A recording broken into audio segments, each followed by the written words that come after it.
श्रुतस्वाध्यायेन सुविदितरहस्यो विभुवर प्रशस्त्या शास्त्राणां सुषमतरसम्पादनसृति महाप्रज्ञ पूज्यो जिनपति स्वरूपो गुरुवर। जहाँ एक से दो हैं वहाँ समस्या अनिवार्य है। समस्या है, इस सच्चाई को हम स्वीकार करें और यह संसार समस्या से मुक्त हो जाएगा। ये कल्पना भी करना कठिन काम। समस्या रहेगी और आदमी सुलझाता रहेगा। अंधेरा आएगा, आदमी प्रकाश करता रहेगा। यह तो नहीं हो सकता कि अंधेरा आए नहीं, प्रकृति का नियम है। सूरज गया और अंधेरा हो जाएगा, पर आदमी पुरुषार्थ करता है, प्रयत्न करता है। कभी मोमबत्ती जला लेता है, कभी दिया, कभी लालटेन और कभी बिजली प्रकाश कर लेता है। हमारा पुरुषार्थ रहे कि अंधकार को हम प्रकाश में बदलते रहें। इसलिए हमारा पुरुषार्थ बहुत जरूरी है। और सम्यक पुरुषार्थ हो तो काम भी सारा ठीक हो जाता है। पुरुषार्थ भी सम्यक होना चाहिए। अगर पुरुषार्थ प्रयोजन शून्य हो तो पुरुषार्थ भी निकम्मा हो जाता है। एक रास्ते पर लड़का जा रहा था, उसने देखा एक आदमी तो गड्ढा खोद रहा है और दूसरा फिर मिट्टी डालकर उसको भर रहा है। उसने देखा, बड़ा अजीब लगा कि बिना मतलब का काम, ये खोद रहा है और वह भर रहा है। आया, आकर पूछा, अरे भैया क्या कर रहे हो, क्या कर रहे हो? उसने उत्तर दिया कि एक हमारी टीम है, उसमें हम 3 आदमी हैं। एक आदमी गड्ढा खोदता है, दूसरा उसमें वृक्ष रोपता है और तीसरा फिर उसको भर देता है। आज वह बीच वाला आया नहीं तो हमें तो अपना काम करना है।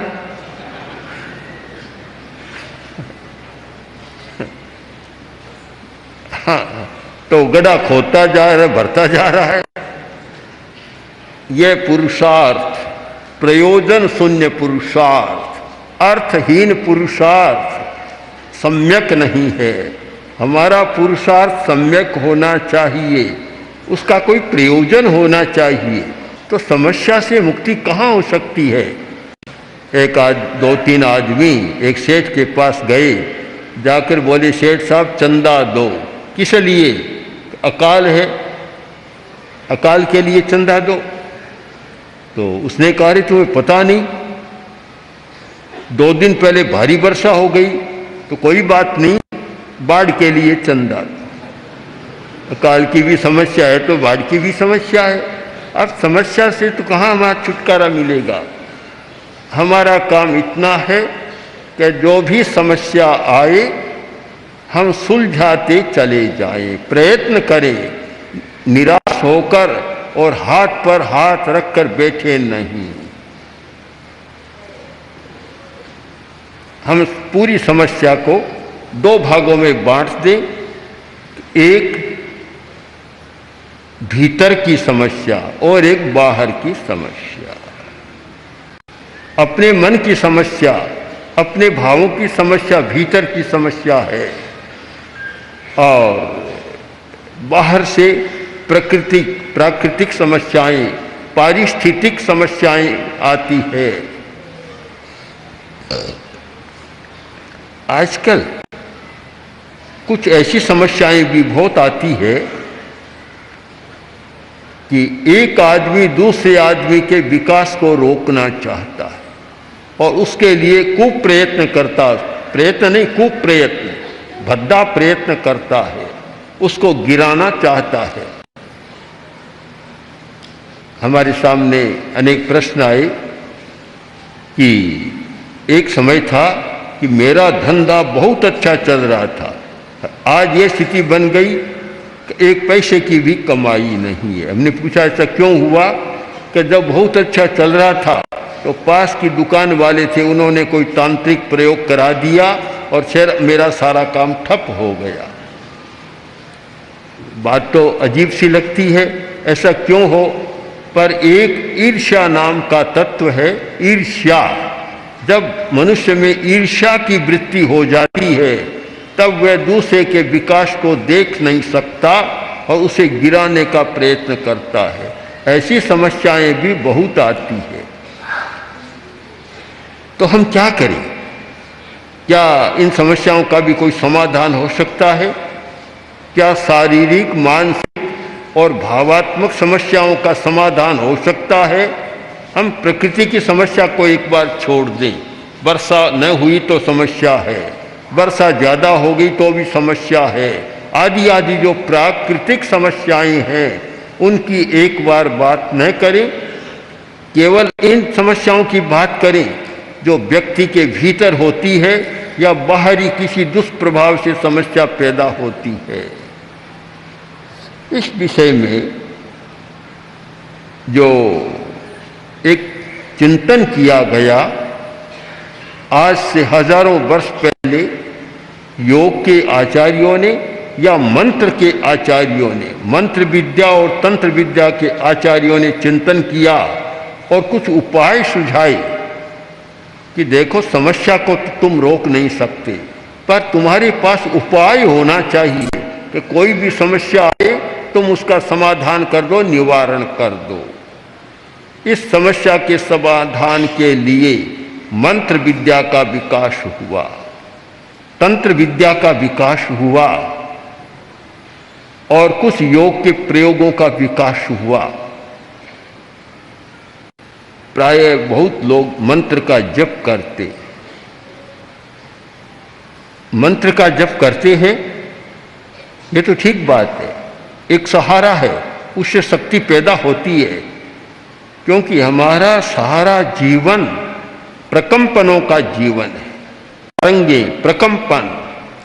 आपको लगता है किसी तालाब के पास जाए, एक ढेला फेंके तो उसमें तरंग उठेगी, लहर उठेगी। समुद्र में जाए तो समुद्र में भारी तरंगे उठती है, तूफान आता है तब तो आकाश को छूने लग जाती है, लगता है।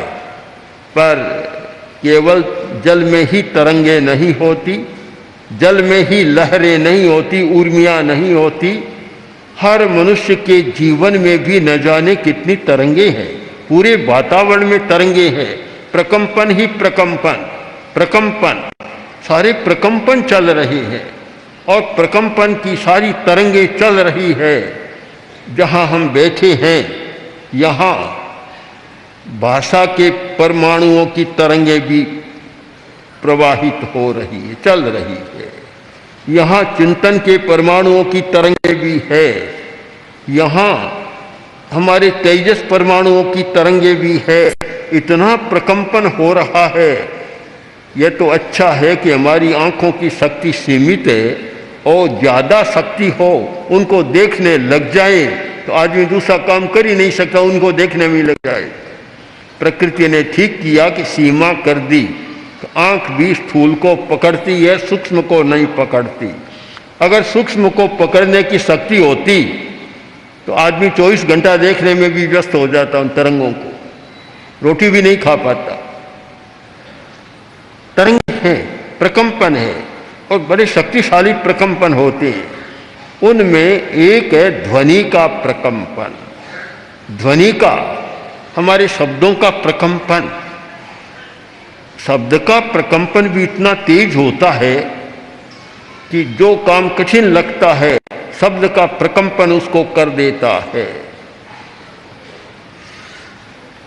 उस प्रकंपन और दूसरी हमारी भावना, इन दो के योग से मंत्र विद्या का विकास हुआ।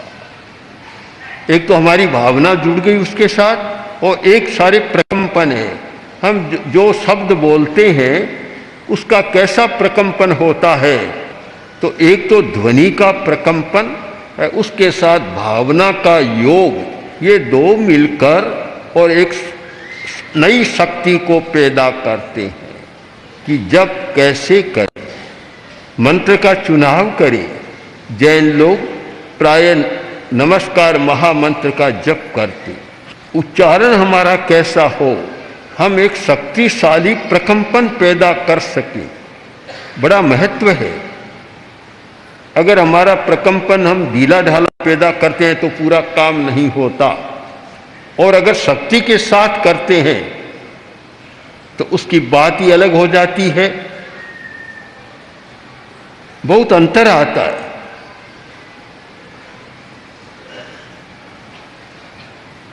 कोई भी ढीला ढाला शिथिल प्रकंपन अपना पूरा काम नहीं कर पाता। इसीलिए जप के लिए भी उच्चारण का बड़ा महत्व है। अब बोलेगा नमो अरहंताणं नमो सिद्धाणं नमो आयर्याणं, कोई ज्यादा शक्ति नहीं बनेगी, शक्ति का चक्र नहीं बनेगा। वो एक उच्चारण उसका ठीक ऊर्जा के साथ, शक्ति के साथ हो। नमो अरहंताणं नमो सिद्धाणं नमो आयर्याणं नमो उवज्झायाणं नमो लोये सब्बशाहूणं, एक शक्ति का बलय बन जाएगा। और मंत्र शास्त्र में इस पर बहुत बल दिया गया है कि उच्चारण कैसे हो, बड़ा अंतर है।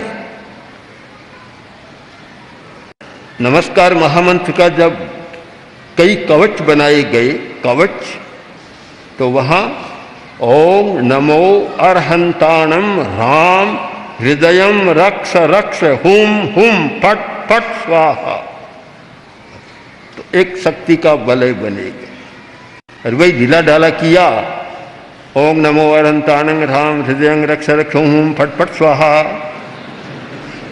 अब कितना दोनों में अंतर आ गया आपको सुनने में। तो पहले सीखना है कि हम उच्चारण कैसे करें। नमस्कार महामंत्र तो सीख लिया, पर उसका उच्चारण कैसे करें। अगर आपका उच्चारण शुद्ध नहीं है और उच्चारण दीर्घ स्वर या प्लुत स्वर में नहीं है, प्लुत उच्चारण नहीं है, तो उसका पूरा लाभ नहीं मिलेगा। विधि के बिना किया हुआ उच्चारण नहीं होता। आप व्यवहार में भी देख सकते हैं, और किसी के पास कोई काम कराने के लिए गए और जाकर बोले कि ऐसा हमारा काम कर दो, पूरा ध्यान ही नहीं देगा। एक अपने कहा देखिए साहब मेरा यह काम आपको करना है, आपको करना पड़ेगा, उसका ध्यान ही खिंच जाता है। तो हम उच्चारण कैसे करें? उच्चारण की बड़ी कला है।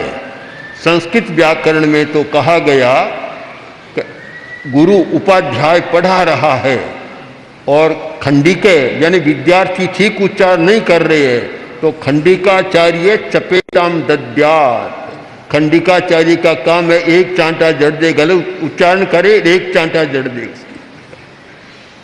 उच्चारण का बड़ा महत्व रहा है। मैंने देखा पूज्य कालूगणी उच्चारण के मामले में इतने सजग थे, तो उनके सामने कोई ढीला ढाला करता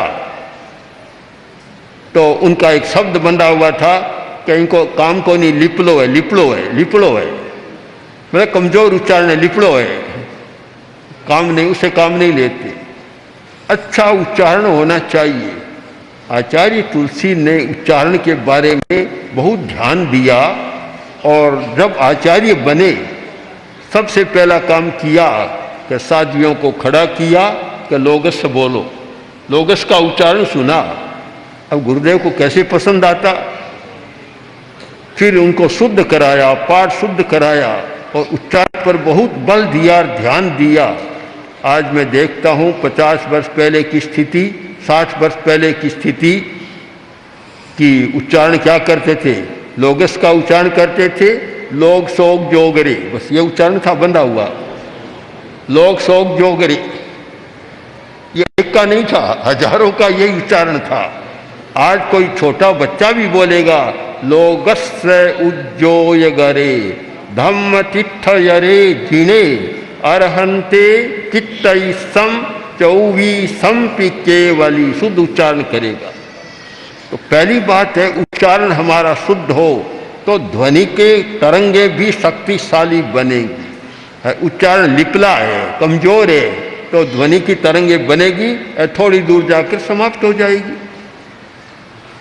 एक तो तालाब में जाकर इतना सा कंकड़ फेंका और एक पत्थर फेंका, अब बड़ी तरंग किसकी बनेगी? कंकड़ फेंका उसकी बड़ी बनेगी या पत्थर फेंका उसकी बनेगी? कंकड़ फेंका, थोड़ी सी तरंग हुई, समाप्त हो गई। और आपने पत्थर फेंक दिया तो वह बड़ी तरंग होगी, बहुत दूर तक जाएगी। तो हमारा उच्चारण शक्तिशाली हो, शुद्ध हो, जिससे हम ध्वनि के प्रकंपन पैदा कर सके। दूसरी बात उसके साथ भावना। कोरा ध्वनि का प्रकंपन ही काम नहीं देता, हमारी भावना जुड़े, हम जो कर रहे हैं उसके साथ तन्मय हो जाएं। तन्मय यानी जिसका ध्यान कर रहे हैं, जिसका जप कर रहे हैं, वही रूप हमारा बन जाए। तन्मय का मतलब वही रूप। जैसे पानी को गर्म किया और इतना गर्म हो गया कि पानी भी अग्निमय बन गया, इतनी उष्मा उसमें आ गई। वैसे ही अगर हम अरहत का ध्यान करते हैं, उस समय अपने आप में अनुभव करें कि मैं अरहत बन गया हूँ, अरहनमय बन जाए, सिद्धमय बन जाए, तन्मय। पहली बात है उच्चारण शक्ति शुद्ध और शक्तिशाली, फिर उसका अर्थबोध और उसके साथ फिर हमारी तन्मयता। तन्मयता है, आप में वह परिणमन शुरू हो जाएगा। एक कल्पना करें, एक आदमी बीमार है और वह अपनी बीमारी को मिटाना चाहता है। दवा लेता है बीमारी मिटाने के लिए, दवा भी काम नहीं कर रही है, या दवा कर रही है काम भी, फिर भी चाहता है कि मैं जल्दी स्वस्थ बन जाऊं, तो फिर वह मंत्र का प्रयोग भी साथ में करता है, भावना का प्रयोग करता है। वह भावना का प्रयोग जब होता है और उसको समझ लेता है तो आरोग्यमय स्वयं बन जाता है, जल्दी ठीक हो जाता है। तो हमारी भावना, सम्मोहन, भावना का आज का शब्द है सम्मोहन। मानता हूँ सम्मोहन विद्या बहुत चमत्कारी विद्या है। अब दुरुपयोग होना एक अलग बात है। परिवर्तन के लिए यह भावना या सम्मोहन की विद्या बहुत महत्वपूर्ण विद्या है। उसने प्रयोग किया और बिल्कुल ठीक हो गया। तो हम तन्मय बन जाएं। आचार्य रामसेन ने तत्वानुशासन एक ग्रंथ लिखा, उसमें उन्होंने भावना के महत्वपूर्ण प्रयोग बतलाए। उन्होंने लिखा अगर आपको शक्तिशाली बनना है, शक्तिशाली, तो आप बाहुबली को सामने रख लें, उनकी मानसिक कल्पना बना ले, मानसिक चित्र बना ले, उसके साथ तन्मय हो जाएं, आपकी शक्ति बढ़नी शुरू हो जाए। वैनते ही है, अगर आपको गति में शीघ्रता लानी है तो गरुड़ की कल्पना करें, उसके साथ तन्मयता करें, आपकी गति शीघ्रता हो जाएगी। अगर आपको सहनशीलता का विकास करना है तो भगवान महावीर का मानसिक चित्र बनाएं, उनको सामने रखें, उस पर ध्यान केंद्रित करें, आपकी सहन करने की शक्ति बढ़ जाएगी। शायद 24 तीर्थंकर हुए हैं। सहन करने की शक्ति में अगर किसी का पहला नाम है तो वह महावीर का होगा, कि उन्होंने इतना सहन किया। एक महान तीर्थंकर की अवस्था होने वाली है, उसमें भी उन्होंने साधना काल में जो सहन किया अद्भुत है। तो जो व्यक्ति देखे मेरी सहन शक्ति कमजोर है, उसको महावीर का ही जप करना चाहिए और फिर महावीर का मानसिक चित्र बनाकर और उसमें तन्मय हो जाएं, आपकी सहन करने की शक्ति बढ़ जाएगी। अनेक समस्याएं, अनेक प्रयोजन और प्रयोजन के अनुरूप चुनाव। एक ही मंत्र कोई सब में काम नहीं देता, अलग अलग हमारे प्रयोजन होते हैं और प्रयोजन के अनुरूप ही सारा चुनाव किया जाता है। अब किसी आदमी को डर लग रहा है, बहुत भयभीत है, भय की समस्या है। कोई आदमी बहुत ज़्यादा क्रोधी है, क्रोध को मिटाना है। कोई आदमी बहुत ज़्यादा लोभी है, लोभ को कम करना है। आदि आदि अनेक समस्याएं हैं। उन सब समस्याओं के लिए कोई एक ही आपको समाधान नहीं मिलेगा, मंत्रों का भी अलग अलग चुनाव करना पड़ेगा। जप करने की विधि हमें जान लेनी चाहिए। अगर आपके सामने या किसी व्यक्ति के सामने क्रोध की समस्या है तो हमें जप किसका करना चाहिए? ओम ह्रीं नमो अरहंताणम। सफेद रंग के साथ मस्तक पर सफेद रंग और सफेद रंग में इन अक्षरों का ध्यान करें, जप करें, आपका क्रोध शांत हो जाए। अब जिस व्यक्ति को अंतर्दृष्टि का विकास करना है तो फिर बाल सूर्य का यहाँ ध्यान करना, ओम ह्रीं नमो सिद्धानंद का जप ज़्यादा महत्वपूर्ण होगा। जिस व्यक्ति को अपने ज्ञान का विकास करना, अध्यात्म का विकास करना है, उस व्यक्ति के लिए ओम ह्रीं नमो उवज्झायानं हरे रंग का, क्यों हरा रंग अध्यात्म का रंग है, तो हरा रंग अध्यात्म का रंग है। तो अगर आपको आध्यात्मिक विकास करना है तो फिर आपको ये हरे रंग का ध्यान ओम ह्रीं नमो उवज्झायानं करना है। और आप देखते हैं मुझे शांति चाहिए, कुछ समस्याएं हैं, कुछ और स्थितियां हैं, तो फिर नीले रंग का ओम ह्रीं नमो लोये सब्बशाहूनम। ये कोई जरूरी नहीं कि पांचों पदों का एक साथ हो, एक ही रंग में हो। जिसकी ज़्यादा जरूरत है उसका हम ज़्यादा प्रयोग करें, पूरे मंत्र का भी करें। और जिसकी ज़्यादा समस्या लगे कि मुझे तो क्रोध मिटाना है, शांति से जीना है, तो उसे फिर ओम ह्रीं नमो अरहंताणं का चुनाव करना होगा और सफ़ेद रंग के साथ उसी का ध्यान करना होगा। तो इस प्रकार थोड़ी जानकारी होनी चाहिए, इसलिए जप के महत्व को समझें और विधि पूर्वक जानकर करें तो उससे बहुत अधिक लाभ उठाया जा सकता है। और ये आसपास में आने वाली जो विघ्न और बाधाएं हैं, उन विघ्न और बाधाओं से मुक्ति पाई जा सकती है। और जयाचार्य ने अनेक समस्याओं को मिटाने के लिए ही विघ्न हरण मंगल करण स्वाम भिक्षुरो नाम, गुण ओलख स्मरण करे सरे अचिंत्या काम, इसीलिए तो सारी मंत्रों का विधान किया था। इसलिए हमें खूब गहराई के साथ उनको समझना है और उसका प्रयोग करना है। ओम गुरवे नमः। ओम श्री महाप्रज्ञ गुरवे नमः। ओम श्री महाप्रज्ञ गुरवे